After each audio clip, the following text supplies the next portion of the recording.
Ram Ram Hare Hare.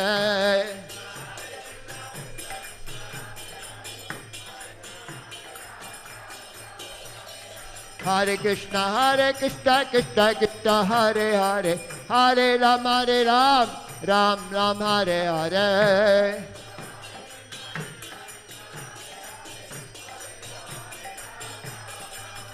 Jaya Prabhupada, Jaya Prabhupada, Jaya Prabhupada, Srila Prabhupada.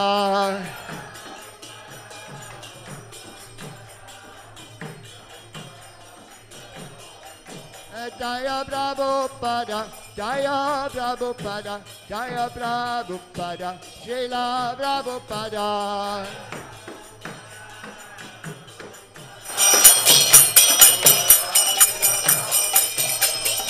Nitai Gauranga Jaya, Nitai Gauranga. Nitai Gauranga Jaya, Nitai Gauranga. Jai Sacinandana Gaurahari. Jai Sacinandana Gaurahari. Nitai Nitai Nitai Nitai Nitai Gauranga. Nitai Nitai Nitai Nitai Nitai Gauranga. Hare Krishna Krishna Krishna Hare Hare, Hare Ram Ram Ram Hare Hare.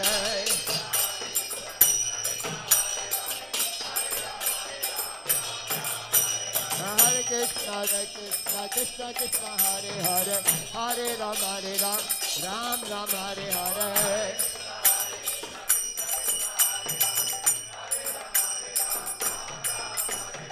Hare Krishna Krishna Krishna Hare Hare, Hare Ram Ram Ram Hare Hare.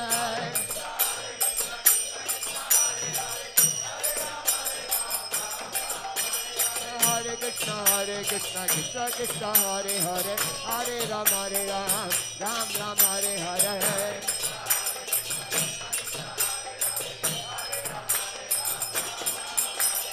Hare Krishna Krishna Krishna Hare Hare, Hare Ram Ram Ram Hare Hare.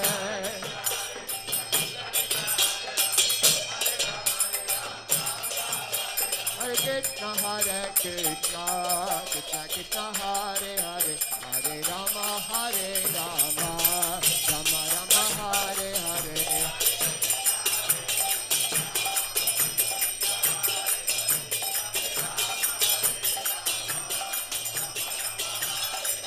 Hare Krishna Krishna Krishna Hare Hare, Hare Rama Rama Rama Hare Hare.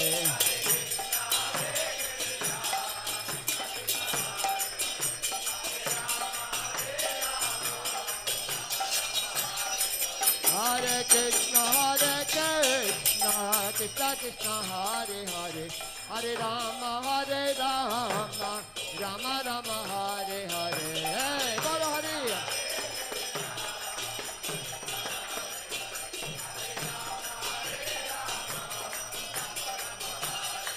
Hare Krishna Krishna Krishna Hare Hare, Hare Rama Rama Rama Hare Hare.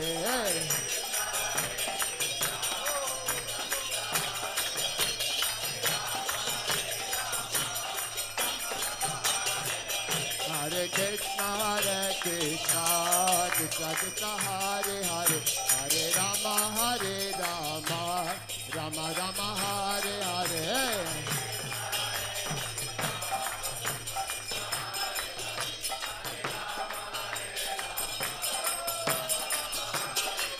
Hare Krishna Krishna Hare Hare, Hare Rama Rama Rama Hare Hare. Bolo.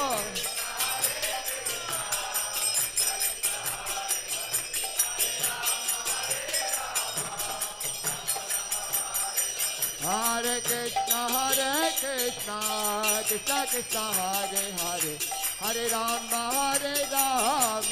Rama Rama Hare Hare.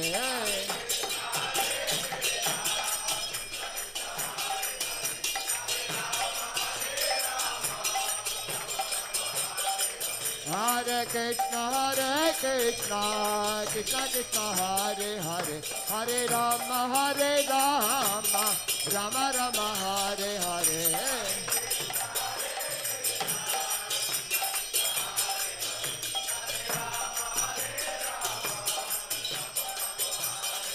Hare Krishna, Krishna Krishna, Hare Hare, Hare Rama, Rama Rama, Hare Hare.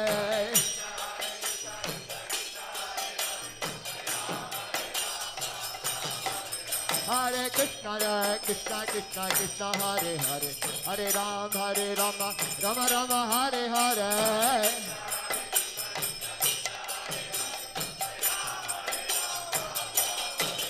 Hare Krishna, Krishna Krishna, Hare Hare, Hare Rama, Rama Rama, Hare Hare.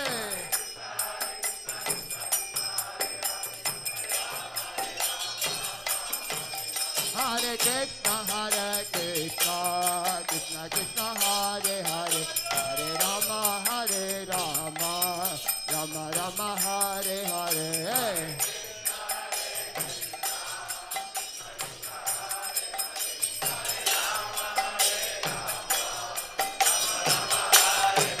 Hare Krishna, Krishna Krishna, Hare Hare, Hare Rama, Rama Rama, Hare Hare.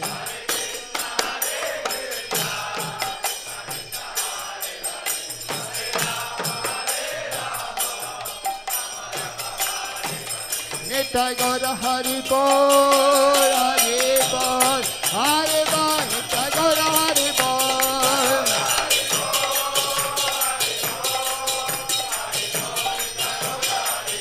Nitai Gaura Hari Bol, Hari Bol, Hari Bol, Nitai Gaura Hari Bol.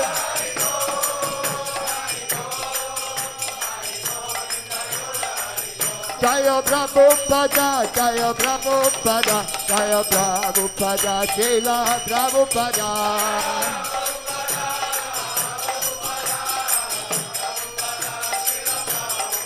Jaya Prabhupada, Jaya Prabhupada, Jaya Prabhupada, Srila Prabhupada.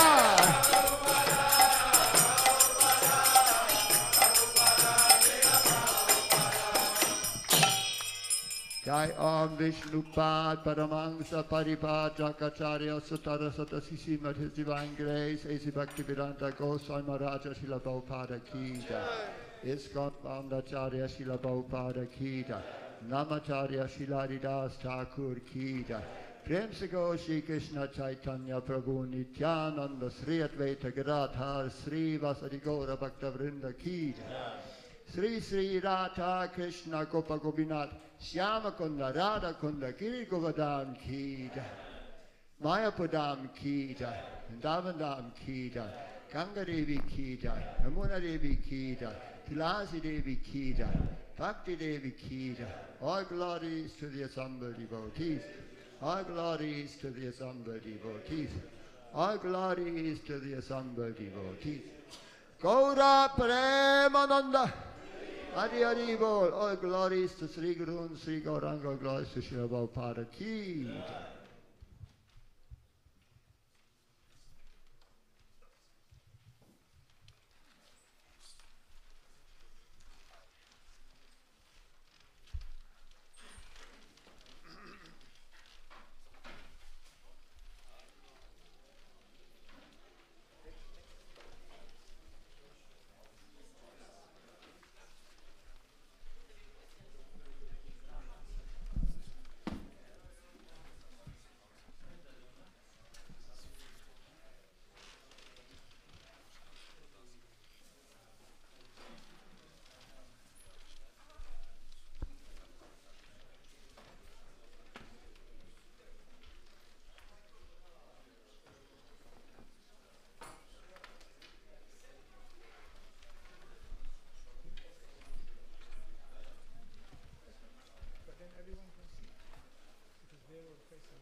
Hare Krishna.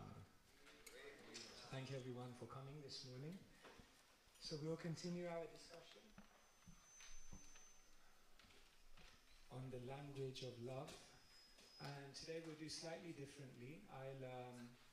I'll just begin with a few opening words, and then we'll just be singing a bhajan to kind of try to enter into today's subject matter a little bit more deeply, and then we'll have some thoughts for myself, and then we'll open up for a discussion. So thank you yesterday for your participation. I think it really helped to go deeper, so please continue to give your love and support in that way. Om Jnanatirandhasya Jnananjana Shalakaya Chakshurunmilitam Yena Tasmai Shri Gurave Namaha Shri Chaitanya Manobhishtam Stapitam Yena Bhutale Svayam Rupa Kadamayam Dadati Swapadantikam Vandeham Shri Guru Shri Yuta Padakamalan Shri Gurun Vaishnavamscha Shri Rupam Sagrajatam Sahagana Raghunathanvitam Tam Sajivam Sadvaitam Savadhutam Parijana Sahitam Krishna Chaitanya Devam Shri Radha Krishna Padan Sahagana Lalita Shri Vishakhanvitamscha He Krishna Karuna Sindhu Dinabandhu Jagatpate Gopesha Gopika Kanta Radha Kanta Namostute Tapakanchana Gaurangi Radhe Vrindavaneshwari Vrishabhanu Sute Devi Pranamami Hari Priye Vancha Kalpatarubhyascha Kripa Sindhubhya Evacha Patitanam Pavanebhyo Vaishnavebhyo Namo Namaha Shri Krishna Chaitanya Prabhu Nityananda Shri Advaita Gadadhara Shrivasadi Gaura Bhaktavrinda Hare Krishna Krishna Krishna Hare Hare Hare Rama Rama Rama Hare Hare.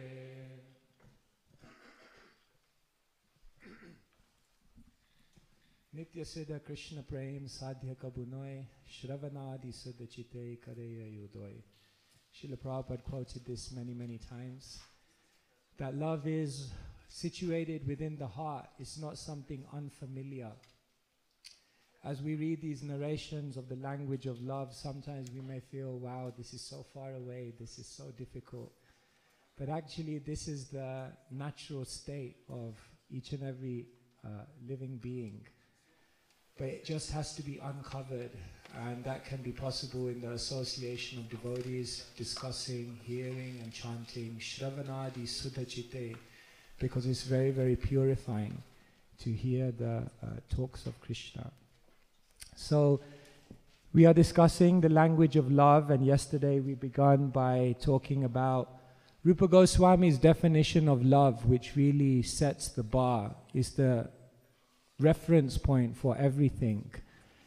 As I said, it's the Paribhasa Sutra. The Paribhasa Sutra of any scripture means the emperor verse. So it means any other verse in that book is only meant to serve, follow and facilitate that verse in terms of the attainment of the reader. And so we talked about this definition of love, and we talked about how Rupa Goswami gives what Srila Prabhupada calls the complete science of devotional service. But of course, we need to know science in conjunction with people, reality, life stories. And therefore, in these days, we are looking at the Chaitanya Charitamrita and looking at how all of the Gaura Bhaktas then embody this verse in their life and how they display their love. Therefore, Kaviraj Goswami says, Chaitanya Charitamrita Nitya Karapan Jaha Hoite Premananda Bhakti Tattva Gyan. He said, oh brothers and sisters, daily, every single day, Nitya Karapan, read Chaitanya Charitamrita. Why? Jaha hoite, because by doing so, Premananda, you will feel very happy. But not just that, Bhakti Tattva Gyan, you will learn all the secrets of devotion. So all the secrets of devotion are hidden within the heart. Dharmasya Tattvam Nihitam Guhayam Mahajano Yena Gata Sapantha. So yesterday we looked at the life and times of Madhavendra Puri, who was the seed of that ecstatic love for Krishna. And from Madhavendra Puri we were learning this very beautiful definition, this very first language of love. Pragada premera e svabhavachar nija dukha vignadira na kare vichar. That if one has love for Krishna, then they will not see any obstacle, they will not see any impediment, neither they will be flustered by it. Not just that, they will actually use it to intensify their devotion. So we are looking at our own hearts and saying, how much of this have I developed?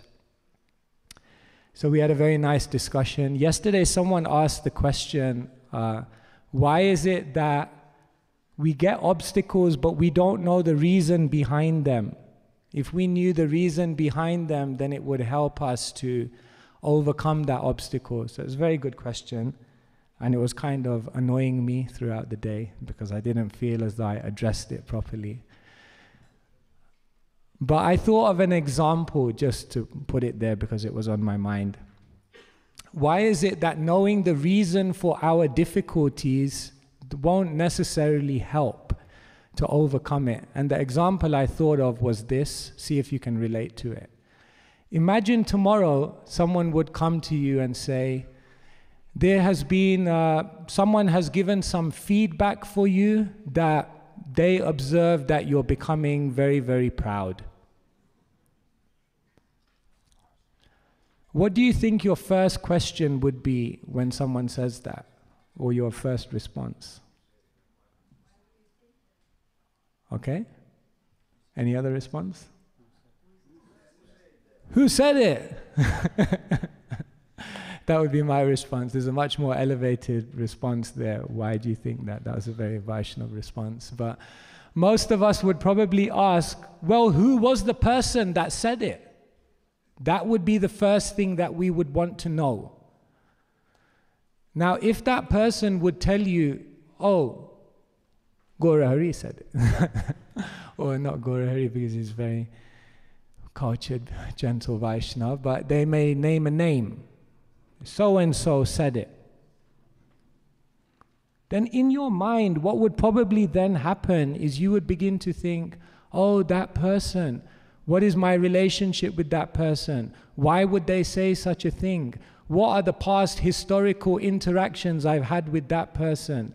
Maybe that person is also proud themselves. Can you see what would happen as soon as you know the source of that feedback? What would then happen is that more important than the feedback would become the source of the feedback. And in diverting your attention to the source of the feedback, you may actually forget the feedback. And therefore, what Krishna does is he makes our karmic consequences somewhat vague. Sometimes we get frustrated, like, how am I supposed to learn from this? I don't know why it's happening to me. But that's like saying, how can I learn from that feedback? I don't know who gave it to me. But in one sense, it doesn't matter who gave it to you. That's why often when we give feedback, we always give anonymous feedback. One reason is because the person giving the feedback may not want to be revealed. But the other reason is that sometimes knowing the person who gives us the feedback doesn't help us to learn from the feedback. So this was just an example. Can you relate to that?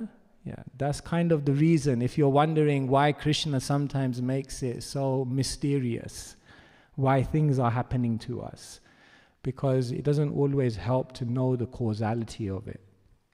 So today we are moving on to the second language of love. And here I've been talking about pride, and His Holiness Sacinandana Maharaj very nicely yesterday evening, I was talking in the morning about the language of love, and in the evening he talked about love blockers. I don't know if anyone remembers that, but he said there was a certain love blocker, and there's a verse which is the antidote to that love blocker. Does anyone remember? Test your memory. The love blocker is pride, and the antidote to that pride, Maharaj very beautifully took us through the verse Tranadapi Sunichaina. It's a very beautiful verse from the Shikshashtakam. So today, the second language of love I want to share with you is the language of love which comes from the very end of the Chaitanya Charitamrita. Yesterday we began at the very beginning, Madhavendra Puri, the very seed of devotional service, and we began our discussion there. On the second day, I'm taking you right to the end of the Chaitanya Charitamrita.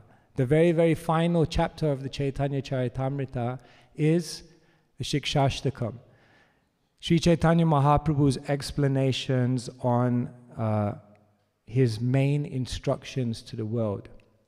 Sometimes the question is asked that why did Krishna Das Kaviraj Goswami not talk about Chaitanya Mahaprabhu's disappearance?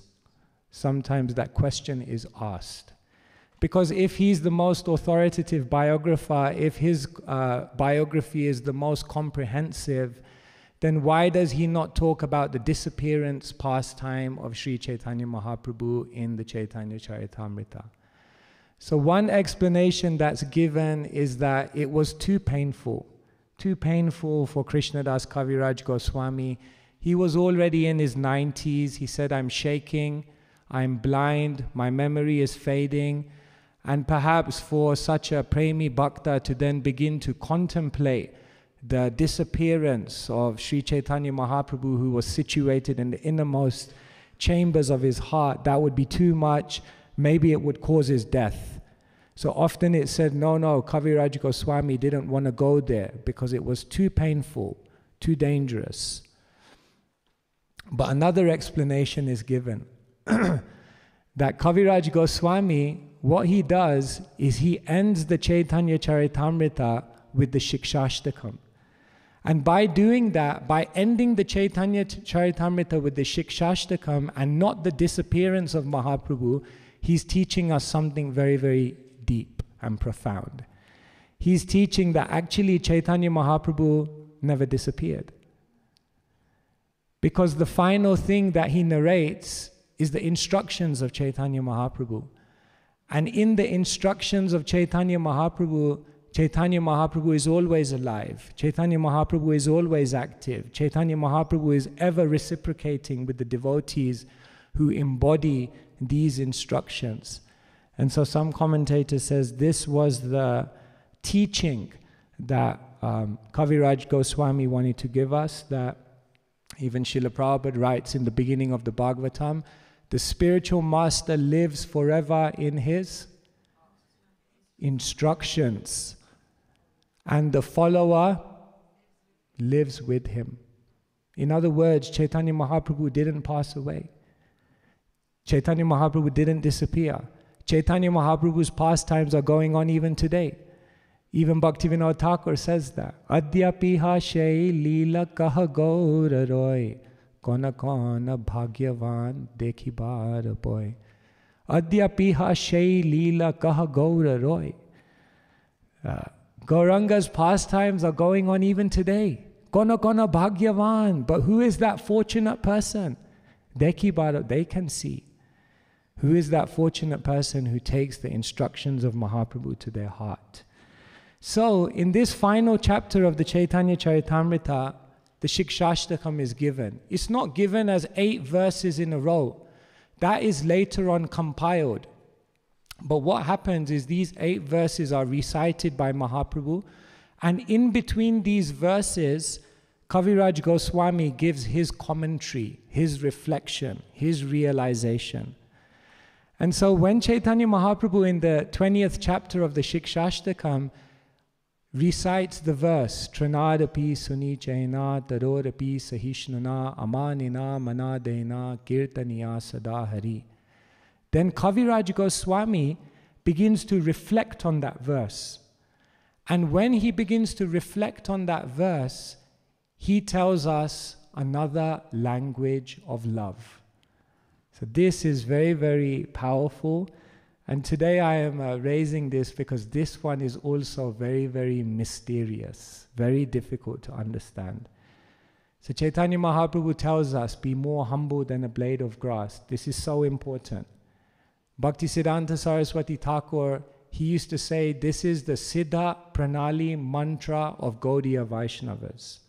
That it is following this verse that will ultimately awaken your spiritual identity and your spiritual relationship with Krishna. This is what Kaviraj Goswami says in reflection to this verse, explaining what the language of love for a premi bhakta is.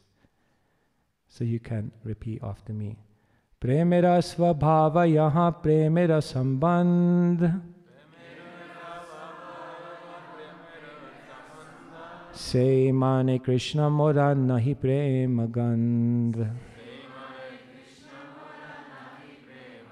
Premera svabhava yaha premera sambandh Se mane Krishna mora nahi prema gandh.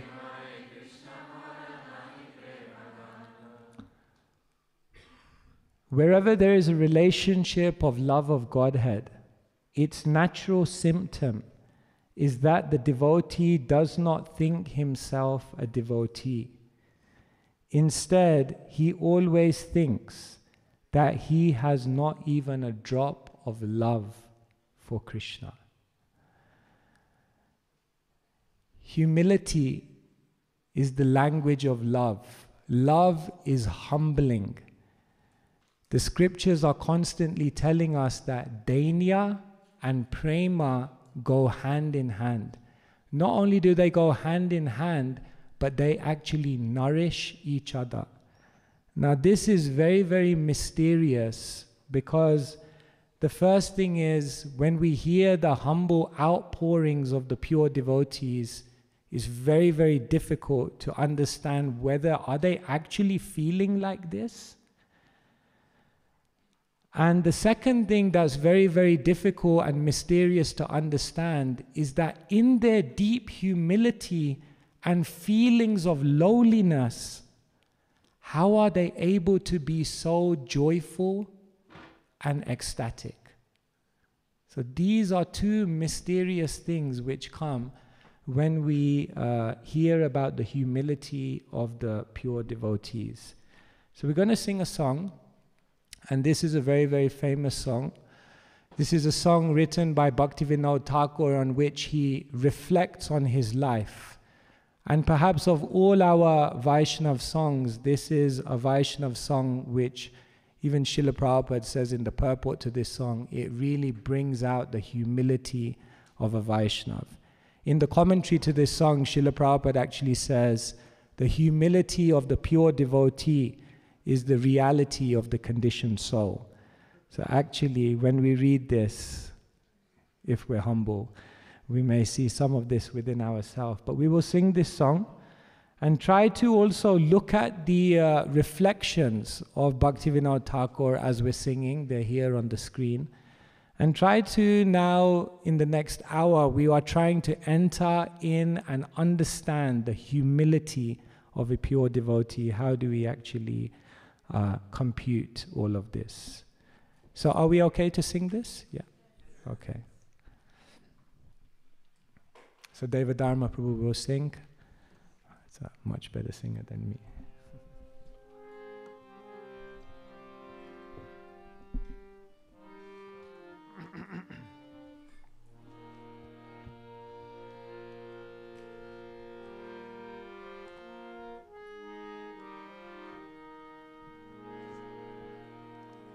हमार जीवन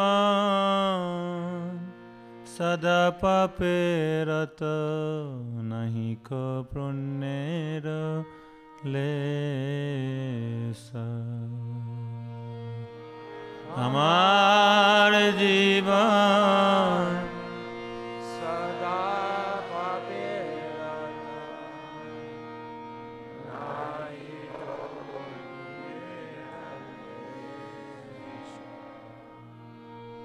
আমার জীবন সদা পাপে রত নাহি কো পুণ্যের lace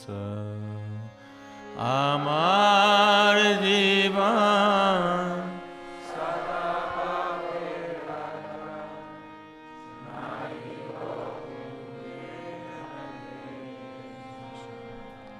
পরের উদ্বেগ দিয়াছি যে কথা দিয়াছি জীবের ক্লেশ পরের উদ্বেগ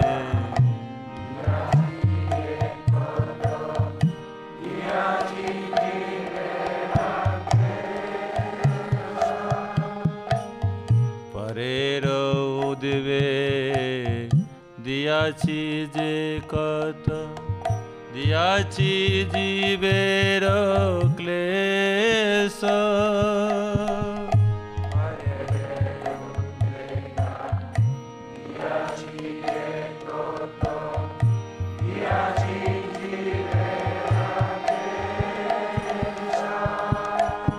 আমার জীবন সদা পাপে রত নাহি কো পুণ্যের লেশ আমার জীবন সদা পাপে রত নাহি কো পুণ্যের লেশ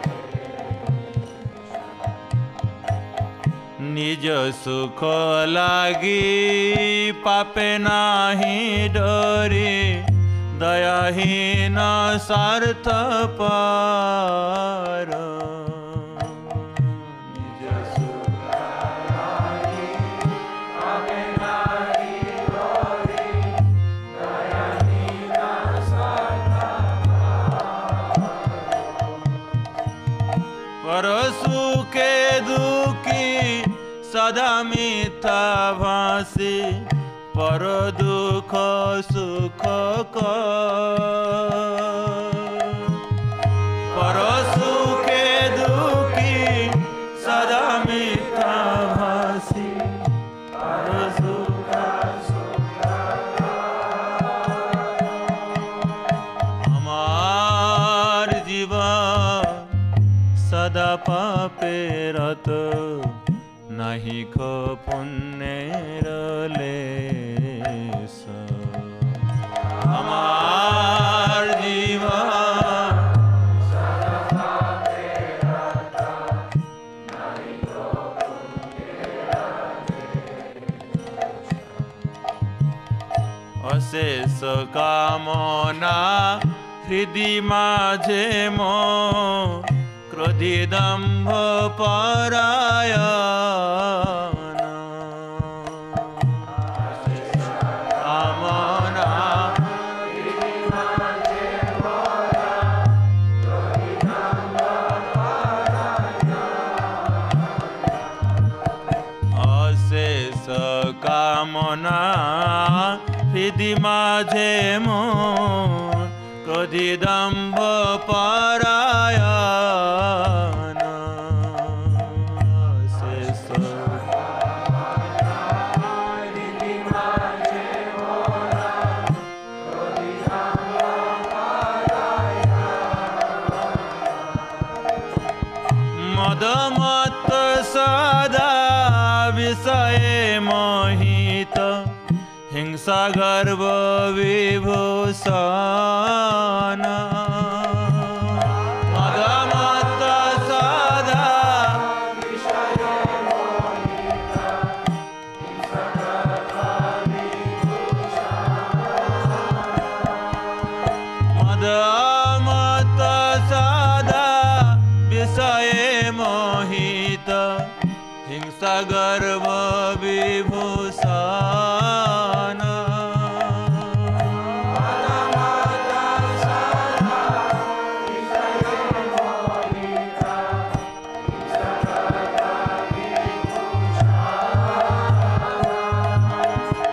আমার জীবন সদা পাপে রত नहीं को पुण्येर लेस আমার জীবন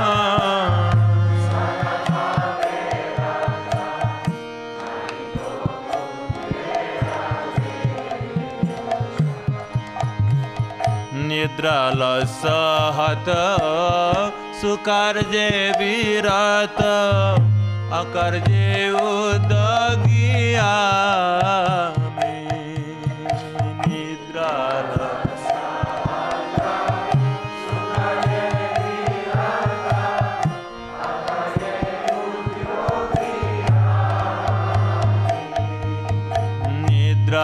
निद्रालसहत सुकार्ये विरत अकार्ये उद्यगिया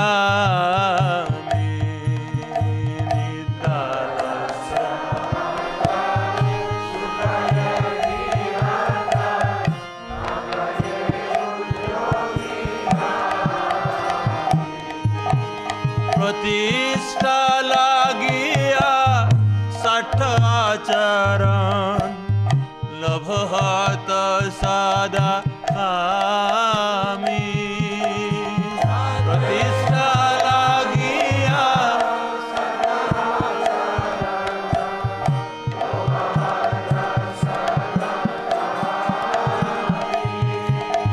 प्रतिष्ठा लागिया सठ आचरण लभहत सदा कामी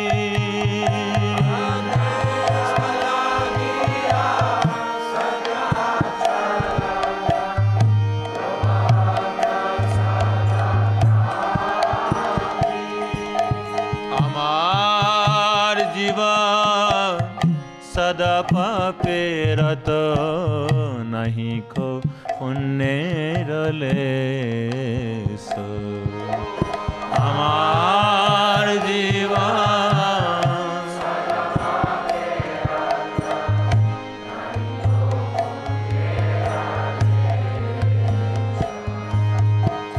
एहन दुर्जना सज्जन वर्जित अपराधी निरंतर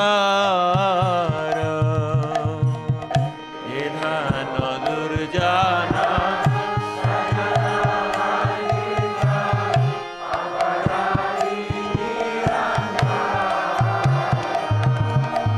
एहन दुर्जना सज्जन वर्जित अपराधी निरंतर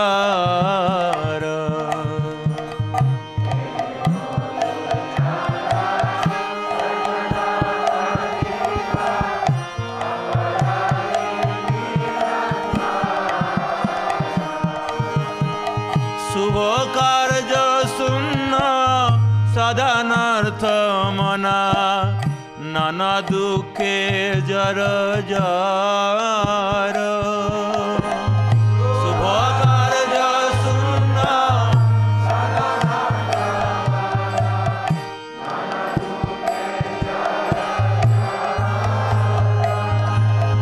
शुभ कार्य सुन्न नाना नाना मन नाना दुखे जार जार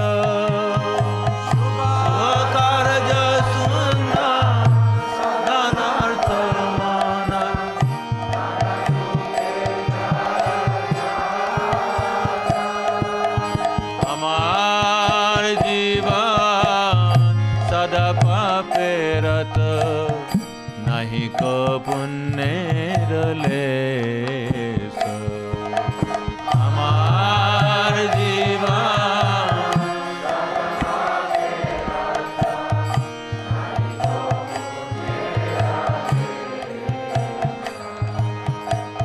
বার্ধক্যে এখন উপায় বিহীন তাতে দিন কিঞ্চন বার্ধক্য এখন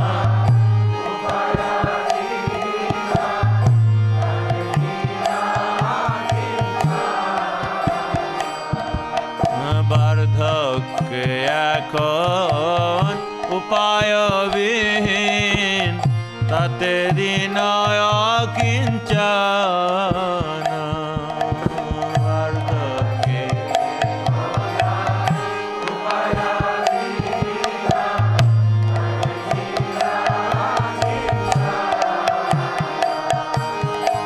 ভকতি বিনা প্রভুর চরণে করে দুঃখ নিবেদন।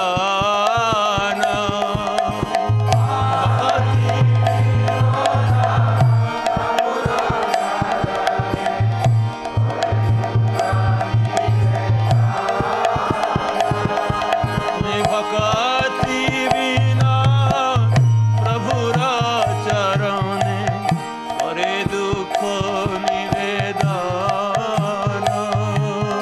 ভকতি বিনা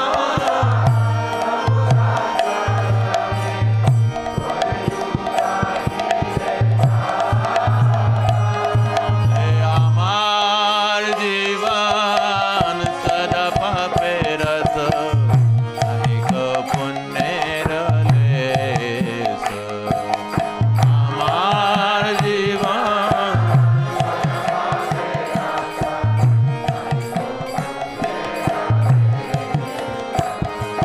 আমার জীবন সদা পাপেরত, অনেক পুণ্যের লেশ।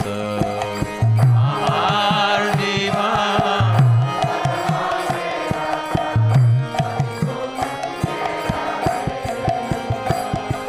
পরের উদ্বেগ দিয়াছি যে কত, দিয়াছি জীবের ক্লেশ।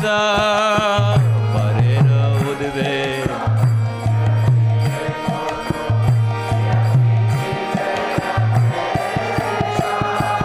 পরের উদ্বেগ দিয়াছি যে কত, দিয়াছি জীবের ক্লেশ। পরের উদ্বেগ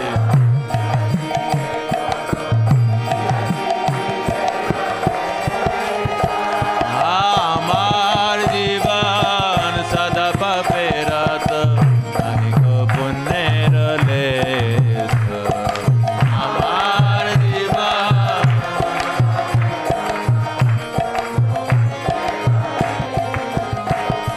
আমার জীবন সদা পাপেরত, অনেক পুণ্যের লেশ।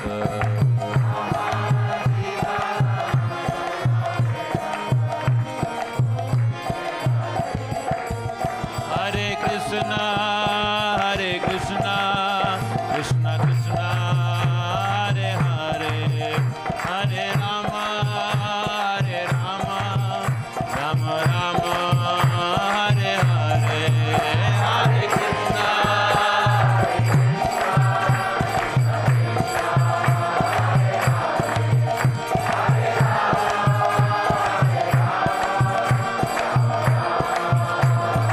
নিতাই গৌরা হরি বল, হরি বল, হরি বল। নিতাই গৌরা হরি বল, নিতাই গৌরা হরি বল।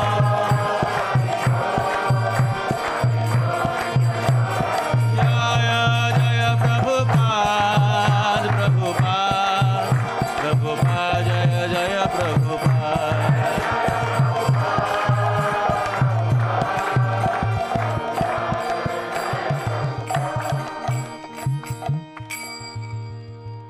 भक्तिविनोद ठाकुर की, श्रील प्रभुपाद की, गौर प्रेमानंदे। Thank you so much.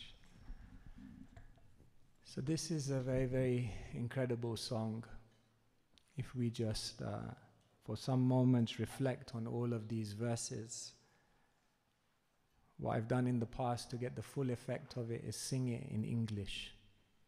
Sometimes when you sing in Bengali, it's very nice, sweet voice, and we know what it means, but when you actually sing it in English, it's very revealing. So what does, this is very mysterious. Premera svabhava, the very nature of prema is that the premi bhakta nahi prema gand thinks that I don't have one drop of love for Krishna. This is very, very amazing. Mother Yamuna, she tells the story of one day she was going to see Srila Prabhupada, and it was in the evening, and she walked to Prabhupada's room and the door was slightly ajar open.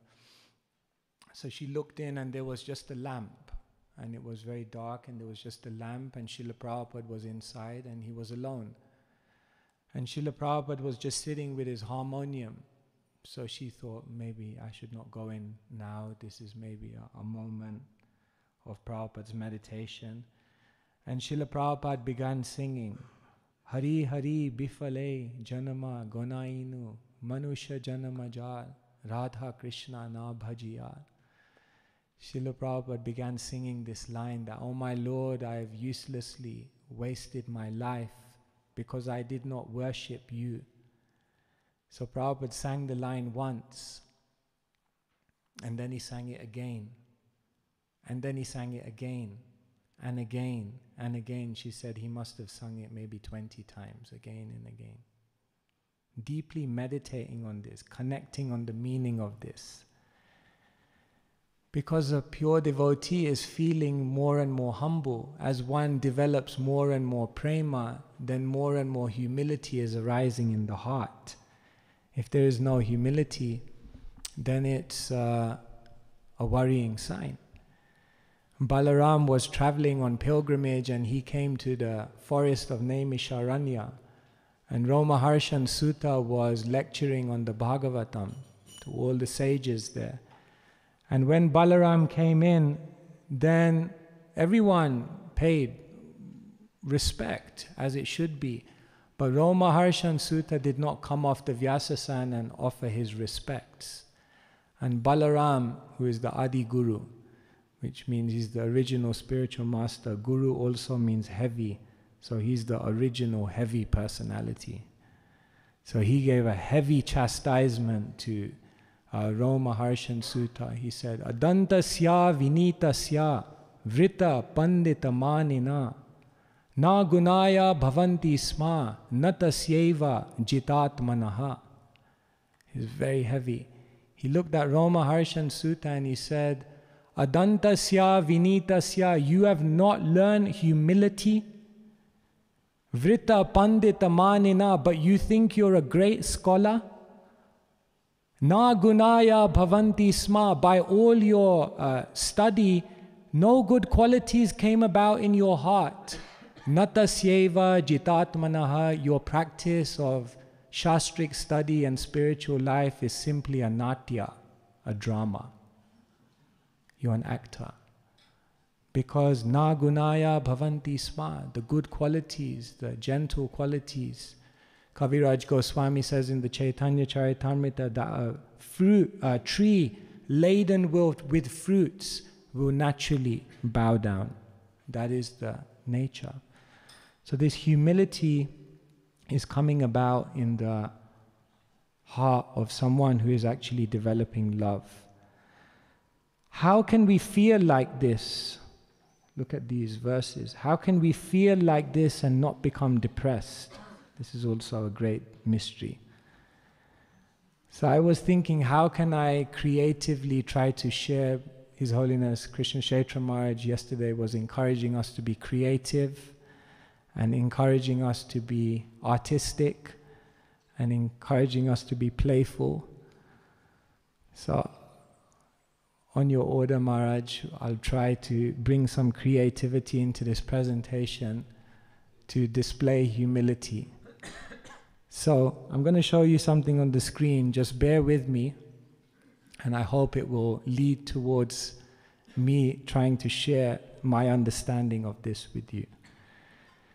So a person was walking, and they saw a wall, and on the wall there was some writing.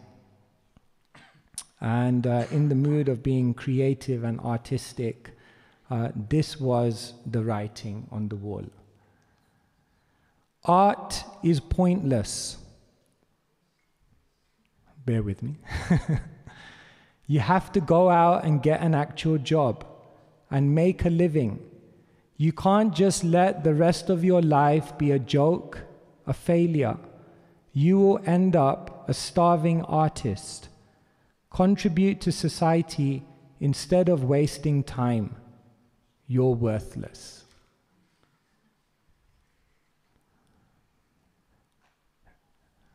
How does that message make you feel? But what the person didn't realize is that what they did is they then just moved their position a little bit. And they realized, oh no, there's more to the writing. Art is pointless without passion. You have to go out and create art. Get an actual job doing what you love, and make a living by being yourself. You can't just let other people define the rest of your life and say you will be a joke, a failure. Follow your heart. You will end up happy and free, not a starving artist. Love your art and contribute to society by inspiring people instead of wasting time letting others tell you you're worthless. You can change the world. What does this have to do with humility?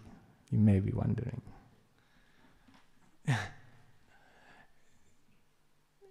The first part of the narrative, the left-hand side, is definitely part of the narrative. But if that's the only part of the narrative, then it feels to be very limiting, it feels to be very depressing, it feels to be very, very demotivating.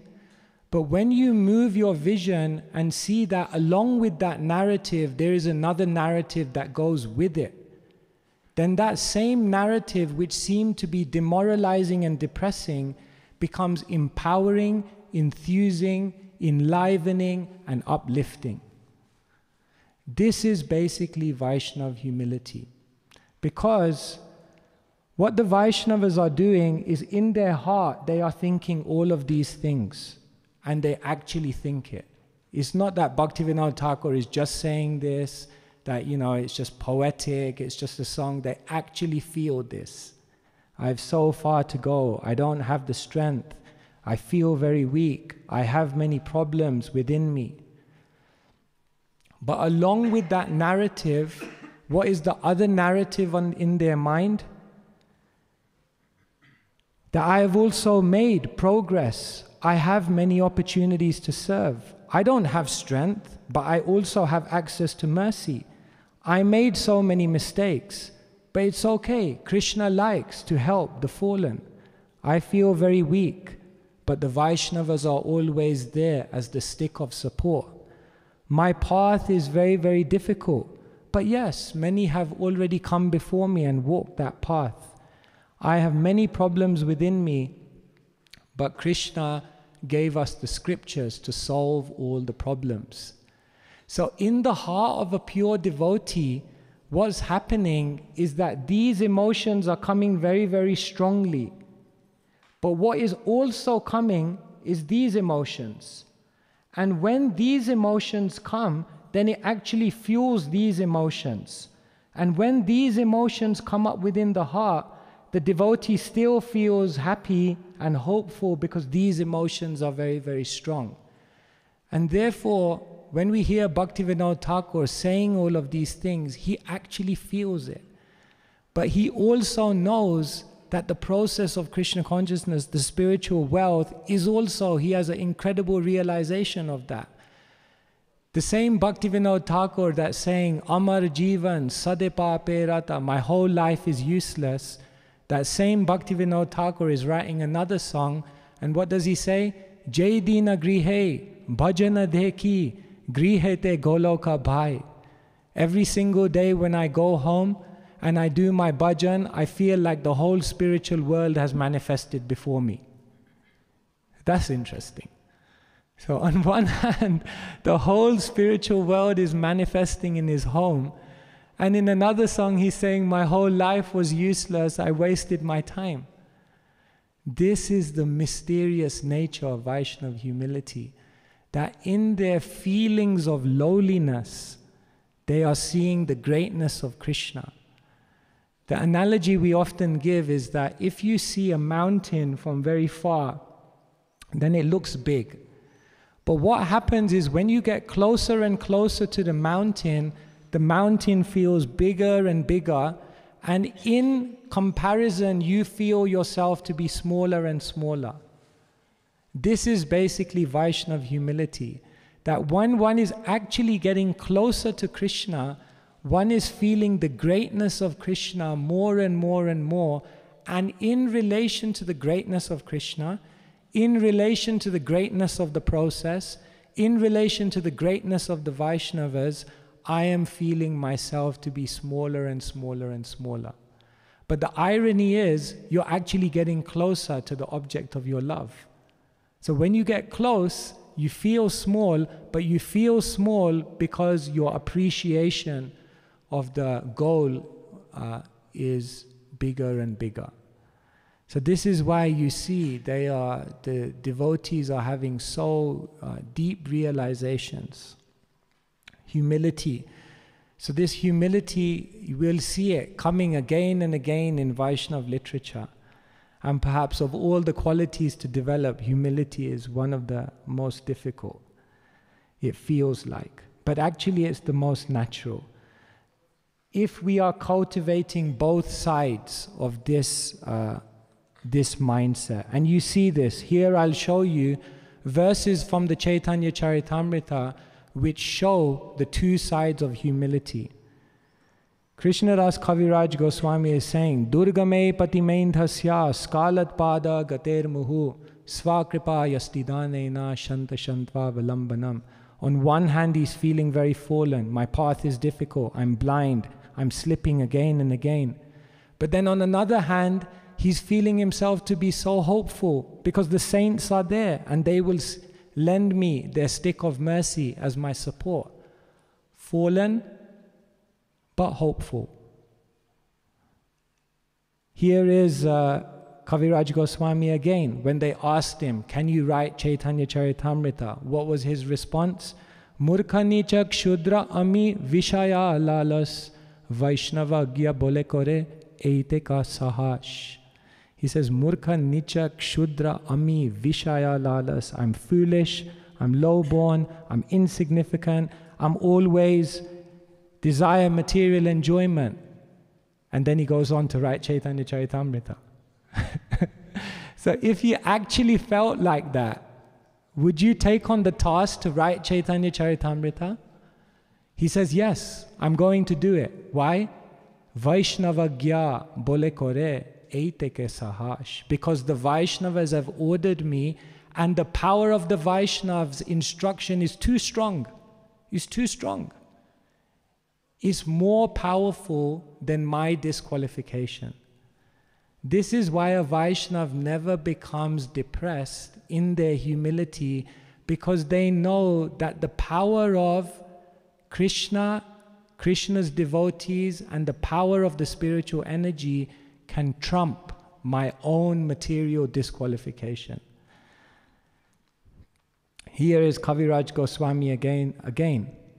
I am more sinful than Jagai and Madai, even lower than the worms in the stool.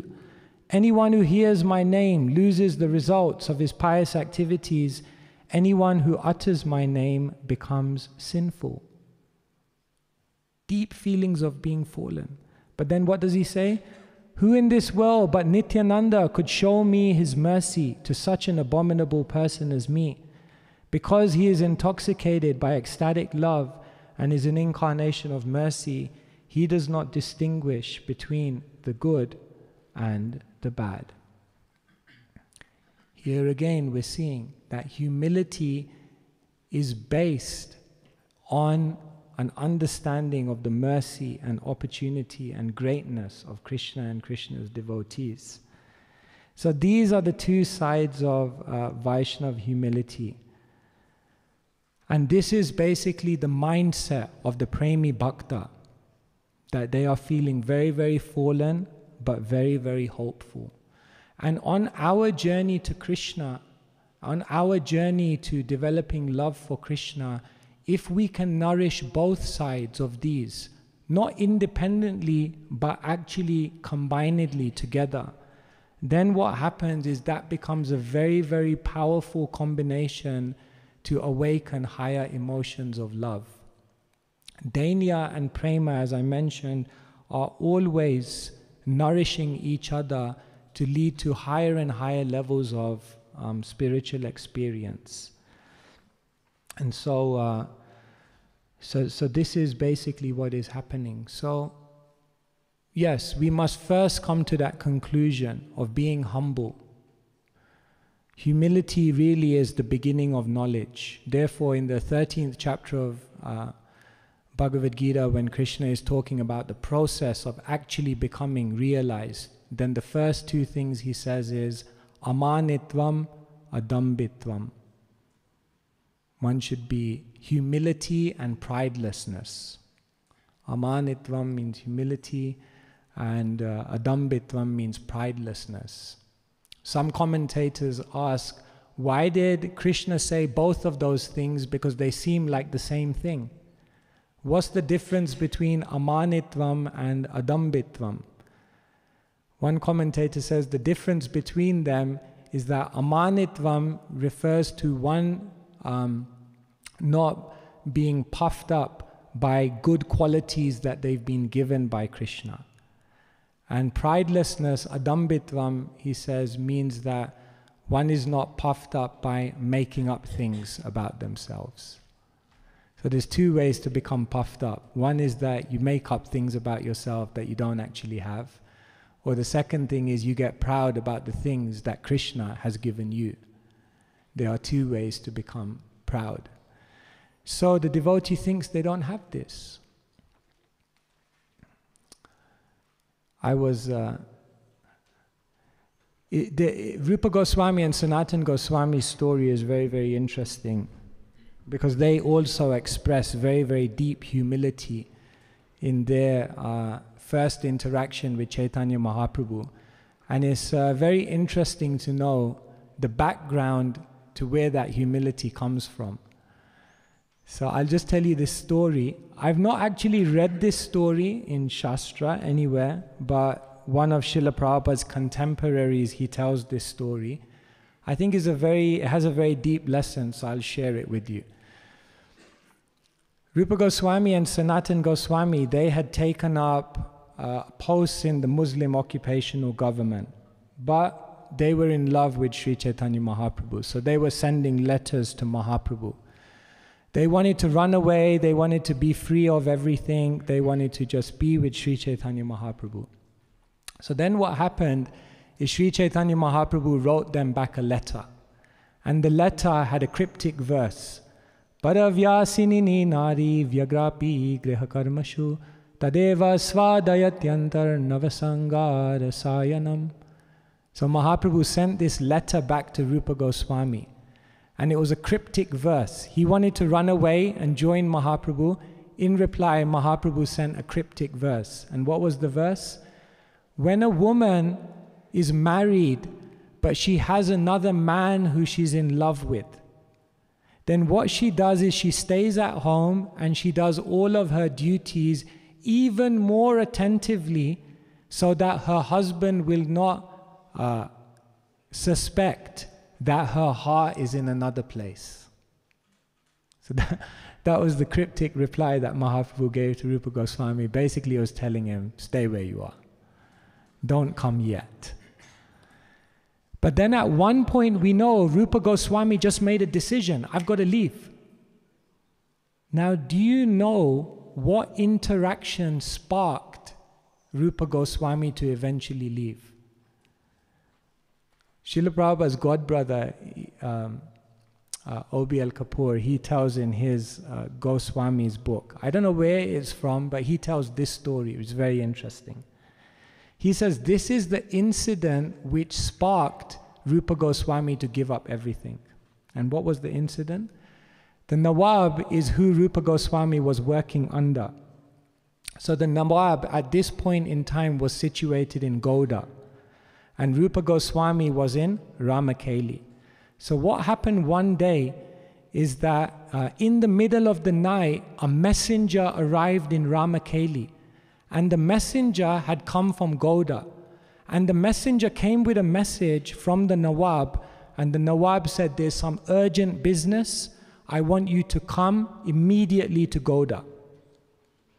So Rupa Goswami got that message, and he looked out of the window, and there was a massive thunderstorm.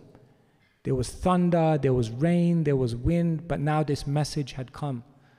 So he said, what to do? We are working under the Nawab, so we should immediately go.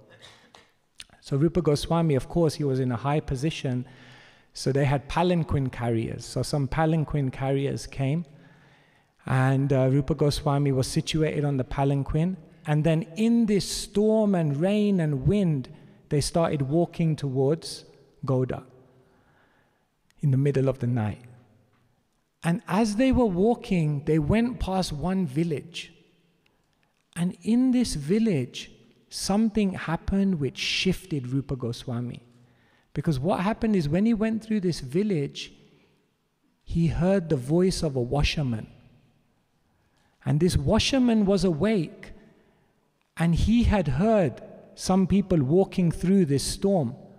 So in the distance, he heard the washerman say to his wife, who in the world would be traveling from one place to another at this time in the night in such treacherous conditions? Who in the world would be doing this? And this washerman, Rupa Goswami overheard. He said to his wife, it could only be a thief, a slave, or a dog.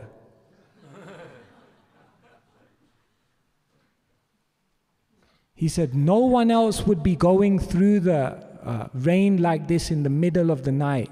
It's absolutely mad. No one would do it. They have to be either a slave, either a thief, or definitely it must be a dog. So Rupa Goswami heard it.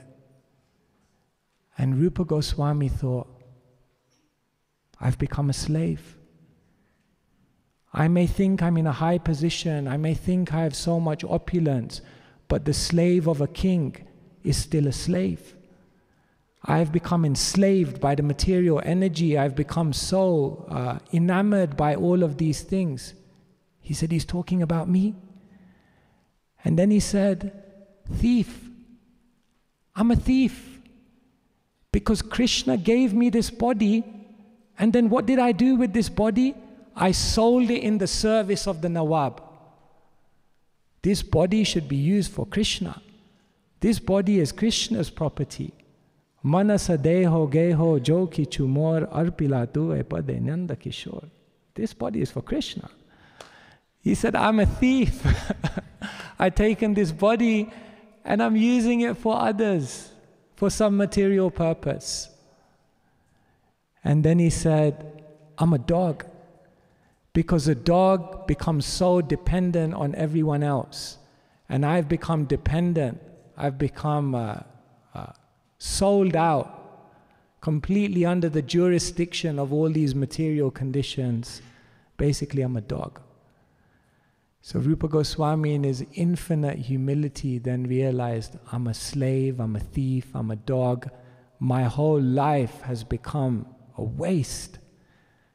There's no more time to waste. I have to just go. And it said that that was the event which then triggered Rupa Goswami to just give half of his wealth away, and divide his wealth and then just leave and meet Chaitanya Mahaprabhu. And then when he meets Chaitanya Mahaprabhu, he says, Matsamo nasti papatma na paradi chakaschana parihare pilajjame kim bruve purushottama. Mahaprabhu, you will not meet anyone as sinful, as low, as offensive as me. I'm a thief, I'm a slave, I'm a dog. My life is useless. Now, please accept me in your service. And so, you see, now then you begin to understand where his humility comes from. So this is very, very nice. So today I'm just sharing with you some thoughts on humility, Vaishnava humility. Humility is the perfect position from which to develop deeper and deeper states of love. One person once said to me, if you're not perfect, you should be humble. But the moment you're humble, you're perfect. So I always like that very much, because in our imperfection, we should become humble. But then in that humility, we actually become perfect. Because when you're actually humble, then you perfectly understand that I am completely dependent on Krishna and the Vaishnavas and the process, and Krishna, the Vaishnavas, the process are so powerful, they're so kind, they're so merciful, that there's no problem, there's no reason to be depressed. And therefore, Vaishnava humility means joyful insignificance. This is Vaishnava humility, joyful insignificance. In the material world, they will think that is an oxymoron. But it's not. It actually perfectly integrates, because real humility is not an inferiority complex. It's based on a great appreciation of the spiritual energy.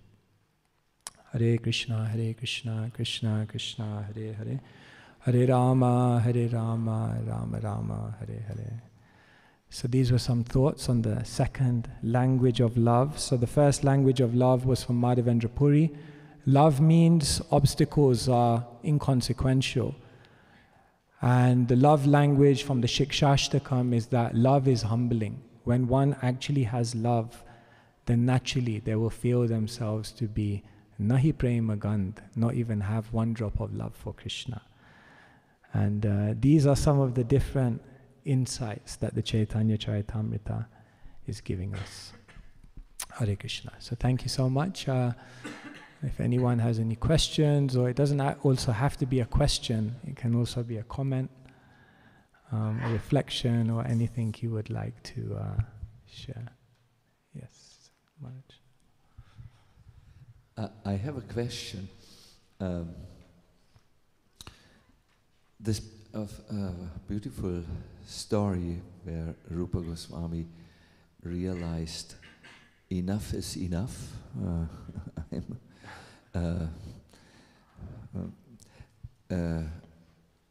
Later in Bhakti Rasamrita Sindhu, he says the source of humility is actually the realization. There are three sources, he says, but one realization is that one has not used his opportunities, really. One has, so to say, made a cardinal mistake. One has blown it. And we also have heard that usually persons take to the path of bhakti out of a profound sense of inner suffering. This is, they feel material life cannot be pursued because it's just too painful to do that. Now I want to ask you, can you please speak on this subject? When is enough really enough, so that someone really makes a profound change? And in part you answered this with the amazing story of Maharaj Dhritarashtra's final switch when Vidura came to him and one last time gave him insightful knowledge, and this time it really worked. He left the home. But do you have any thoughts on this? When is the suffering is so enough that it becomes a deciding moment for a paradigmic shift, so to say? Thank you, Maharaj. So we feel very lowly within ourselves. We feel very so much suffering. We know material life is not working. But what is it that then triggers that real transformation to then take up Krishna consciousness with all vigor? My understanding is that there's not necessarily one particular thing. Just like in the spiritual world, when Rupa Goswami is explaining bhava, then he says there is sthai bhav, there's anubhav, there's vibhav, there's vyabhicharini bhav, there's sattviki bhavs. And what he's explaining is that there are different stimulants in the spiritual world which awaken prema within different bhaktas. So for example, for a cowherd boy, the stimulant for their prema, their sakya bhav with Krishna, will be different from, for example, a gopi's stimulant in her madhurya ras with Krishna, because they all have a different relationship with Krishna, and therefore different things will trigger their love in different ways. For Daruka, it was simply seeing Krishna's peacock fan was enough to, boom, just trigger his emotion. So different premi bhaktas in the spiritual world will be stimulated and triggered by different things which awaken their prema for Krishna. And my understanding would be the reflection of that is in the material world, different conditioned souls are triggered by different things which cause them to then take up Krishna consciousness. Like yesterday, His Holiness Krishna Ksetra Maharaj asked us all to tell each other the stories of how we came to Krishna consciousness. And so everyone, and then Maharaj asked us to look at a specific moment, so everyone has a different moment, a different configuration. Krishna will appear to them in different ways. Like Parikshit in the Bhagavatam, he says, "Oh, Krishna appeared to me today in the form of the curse of a Brahmin boy." So I think each person will see Krishna appear in front of them in different ways. And for some people, certain ways in which Krishna appears may be more powerful and more transformational than maybe others. And therefore, for some people, it may be the words of a sadhu. For someone else, it may be the hearing of the holy name. For others, it may be the sight of the deity. One devotee, he was telling his story of how he came to Krishna consciousness. I said, "What convinced you?" And you know what his answer was? He said, "I came to Juhu temple." And I don't know, many of you have been to Juhu temple. So there's 3 altars. And it's very, very beautiful. It happens in Vrindavan as well. When the curtains are about to open, then all 3 pujaris come out at the same time. They all stand to one side and they all play the conch, blow the conch simultaneously. And then after blowing the conch simultaneously together, then all 3 curtains open. And he said, observing this scene, the 3 pujaris coming out, the blowing of the conch shell, and then these curtains opening with these resplendent forms and all the devotees saying, "Jai." He said, in that moment I realized this is true. I was like, wow, that's amazing. So for everyone it may be something else, something may stimulate. Therefore what we're doing as preachers of Krishna consciousness, as what we're doing to help each other, is try to expose each other to different types of spiritual wealth and different types of spiritual stimuli which may then trigger something within the conditioned soul. These were some thoughts, but I'm sure there are many other ways to look at this. Did you have a reflection on that, Maharaj, yourself?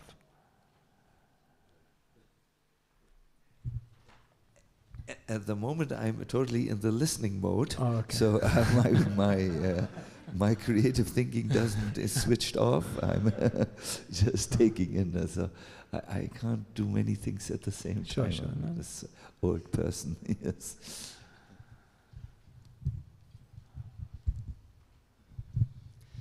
Actually, I had another question, but this just really triggered something.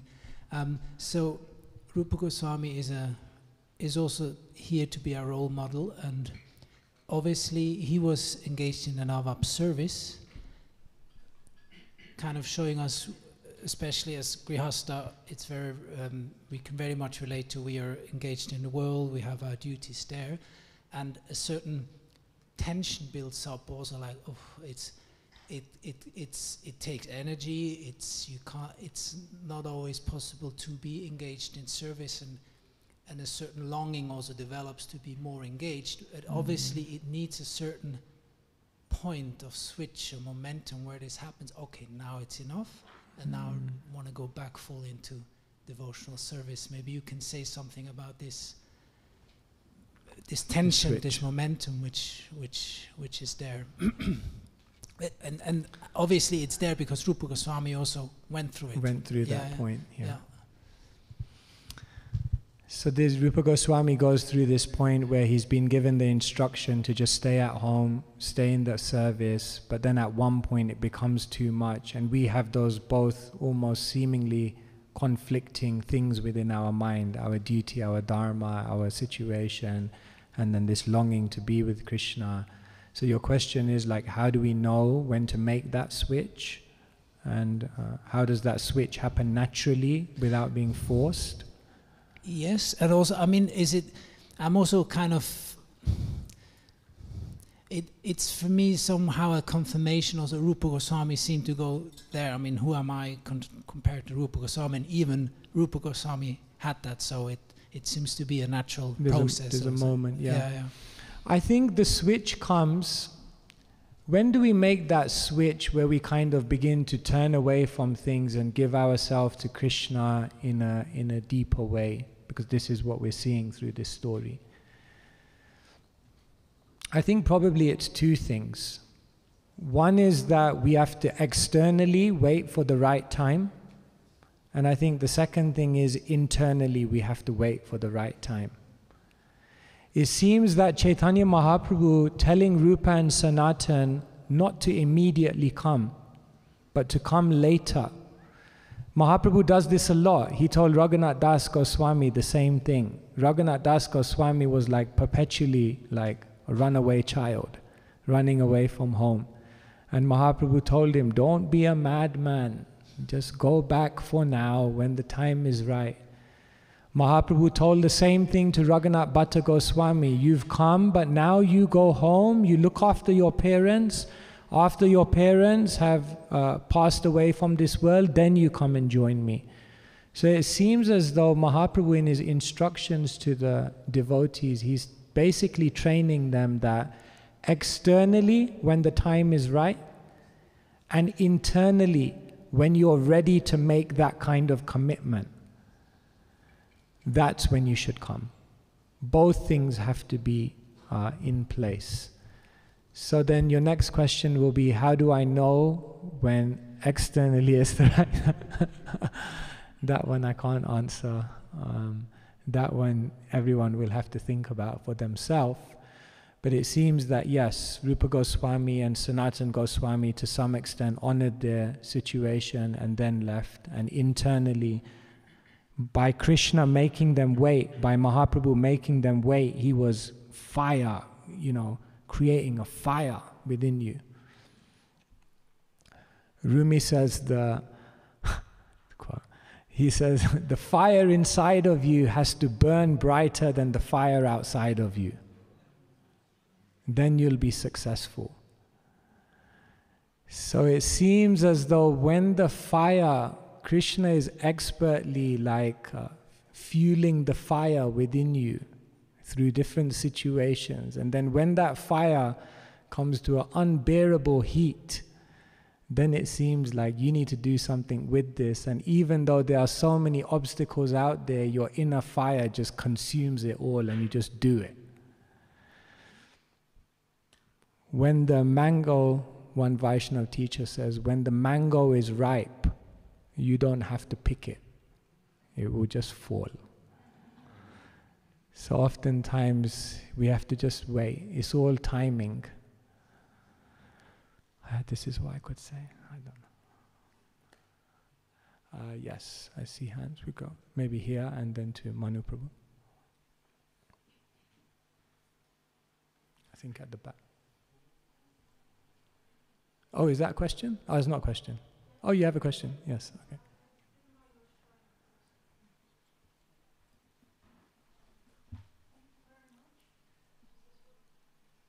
I don't think it's on. Yeah. Now? Yes. Yeah, okay.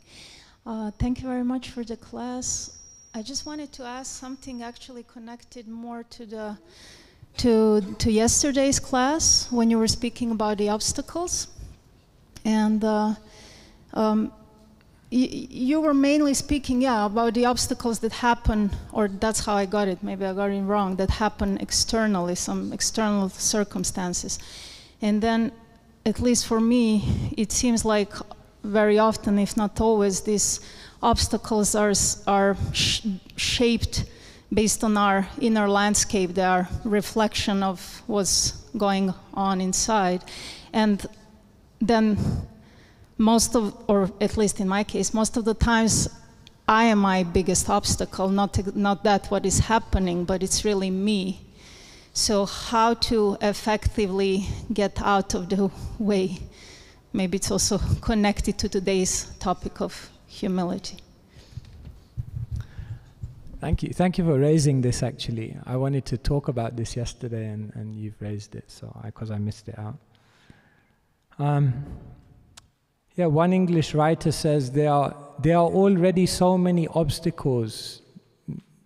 Don't add to it by becoming one yourself. So,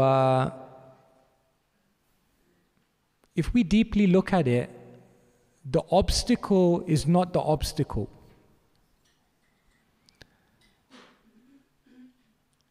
The expectation that there shouldn't be any obstacles, and the mindset that all obstacles are bad, that's the obstacle. I'll just say that again for the Instagram reel. No. The obstacles are not the obstacles. It's the expectation that there shouldn't be any obstacles, and it's the mindset that all obstacles are bad. That is the obstacle, those two things. And so, that's why the Avanti Brahmana, after reflecting on his whole life, he just said, Nayam jano me sukadukha hetur na devatatma graha karma kalaha manaparam karanama mananti samsara chakram parivartayadyat. He reflected on his whole life. He said, where did suffering come from? Nayam jano, I used to think it was other people. I was wrong. Na devatatma, I used to think it was the devas who were conspiring against me. I was wrong. Graha, I used to think it was my astrological bad luck. I was wrong. Karma, I used to think it was my karma. I was wrong. Kala, I used to think it was time, because in time everyone suffers, but I was wrong. What is his conclusion? Mana, param, karanam. The param karanam, the root cause of it all. Mana is my own mind. Samsara chakram parivartayadyat. And this mind is perpetuating this material existence. So the greatest project is the project on your own mind. The greatest project is the project on your own heart. Because if we get that one right, if you can fight that battle, every other battle becomes easy. One US president, he said, the first battle of the day is with the alarm clock. And if you can win that battle, every other battle becomes easy. So it's interesting because perhaps the alarm with the battle with the alarm clock in the morning represents the battle with the mind. And when you win that war, then every other. We could say there are three miseries in this world: Adidevika, Adibhautika, Adhyatmika. But factually, it's just the Adhyatmika, it's just your own mind. That's the only, because if you've got that one, then all the other ones don't matter. So therefore, yes, we are our own biggest enemy. That's the reality of it all. Otherwise, yeah. So anyway, yeah. Thank you. Maybe one last. Okay. There was Manu. Yeah, one also, and then Gorahari, and then maybe we'll end there.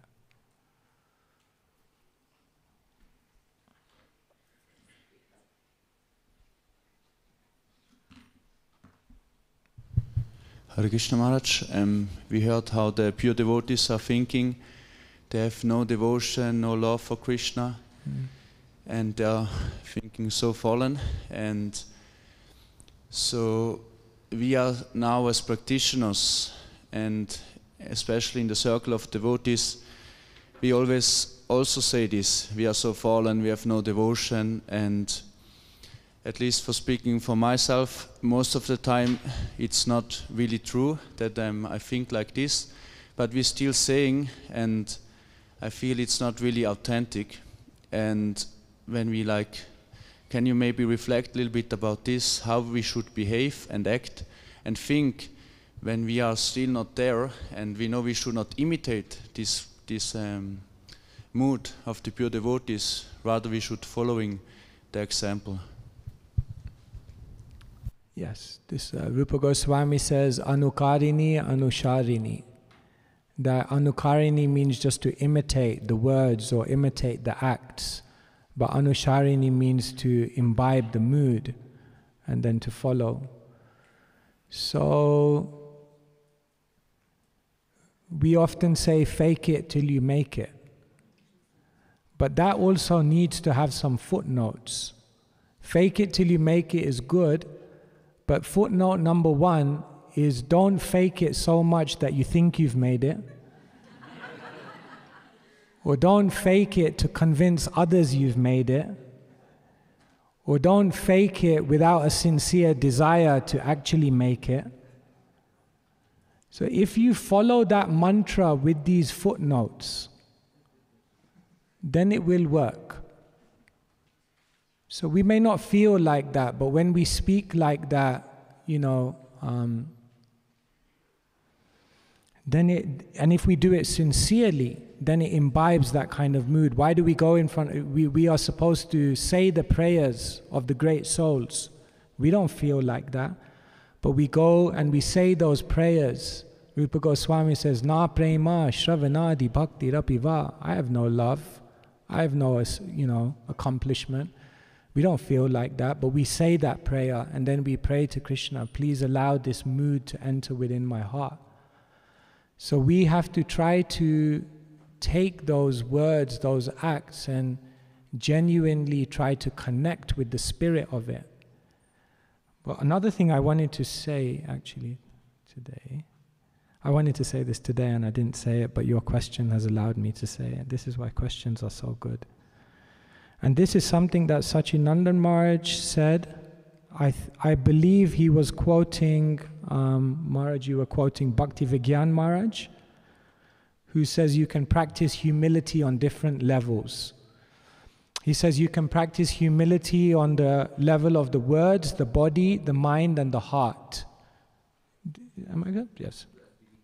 Bhakti Vigyan Maharaj quoted by Sacinandana Maharaj, he said this: if you want to practice humility through your words, then the very practical way to do that is by never bringing attention to yourself or glorifying yourself.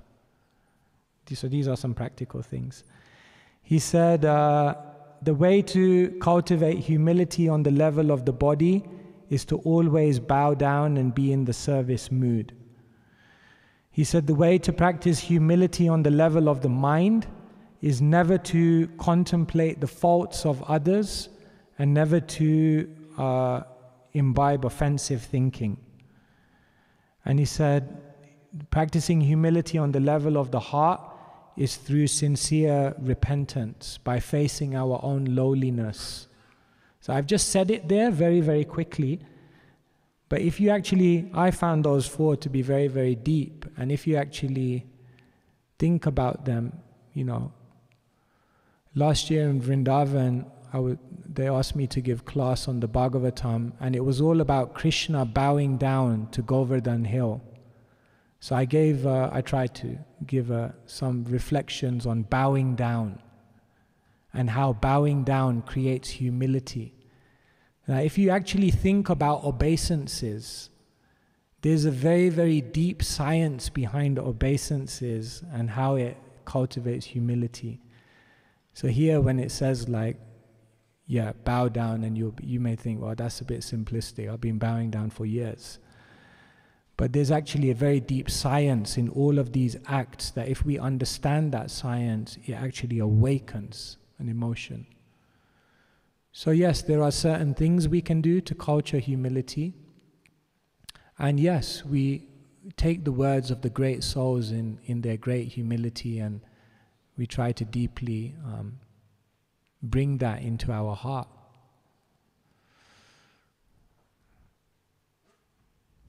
Thank you.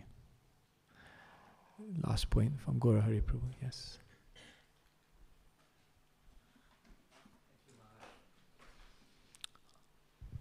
Thank you, Maharaj, for this wonderful presentation. I like very much this picture you gave, like coming closer to the mountain. We can see, okay, the mountain is big, but as we come closer, as more we notice how it's big and how actually we are small. And I was thinking, in the life of a devotee, it seems we want to come to a certain point of closeness to the Lord.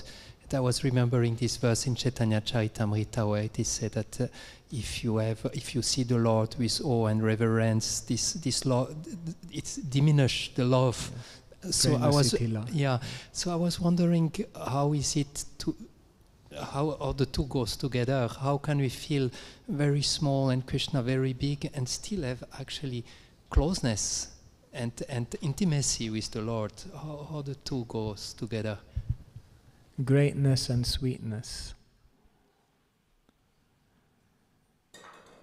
The most confidential devotees know Krishna to be greatly sweet. That's the point, actually.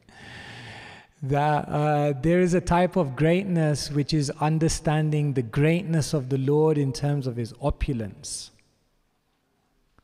But there is another type of closeness with the Lord which is understanding the greatness of His sweetness. So therefore, Vishwanath Chakravarti Thakur says, the love of the Dwarkavasis is like a well. Of course, this is also a transcendental description, not that we're making distinction. But he says that the love of the Dwarkavasis is like a well. And he says that the love of the Brajabasis is like an ocean. And therefore, when the palm full of salt of Aishvarya enters into the sweet ocean, the great ocean of sweetness that is the love of the Brajabasis, because that ocean of sweetness is so great, it basically absorbs all of that Aishvarya, and it's like, oh yeah, Krishna lifted Govardhan Hill, so what? Like, because it... So in this analogy of going towards the mountain, for the Premi Bhaktas, especially the Gaudiya Bhaktas, going close to Krishna and realizing Krishna's greatness also means realizing the greatness of Krishna's sweetness. So the gopis, they think Krishna is great, but not the greatness of Vishnu, the greatness of Krishna's madhurya, his form, his beauty, his lips, his flute, is great. I don't know if that helps. Okay, so just one final announcement. Today is a very, very auspicious day. It's the 18th of July, but today begins something that only happens every 3 years. And that is, today is the beginning of Purushottamas. Purushottamas ki. In different shastras, it's actually mentioned that Purushottamas is, Krishna says, many months are dear to me. In the Bhagavad Gita, he says, Magha Shirsha. The month of Magh is I am the month of Magh. Later on, Krishna says, Kartik also is very dear to me, but there are shastras which say that Purushottamas is even more dear to Krishna. It's the month which is named after Krishna. And it's said obviously that in this month there's so much opportunity for spiritual advancement. Another name for this month is known as Malamas also. Malamas means literally the dirty month. So then we think like, why do you call it the dirty month? Because it's actually mentioned that any karma kanda activity that you do in this month has no benefit. There's no benefit, so don't do like any car pujas or anything like that. There's no benefit.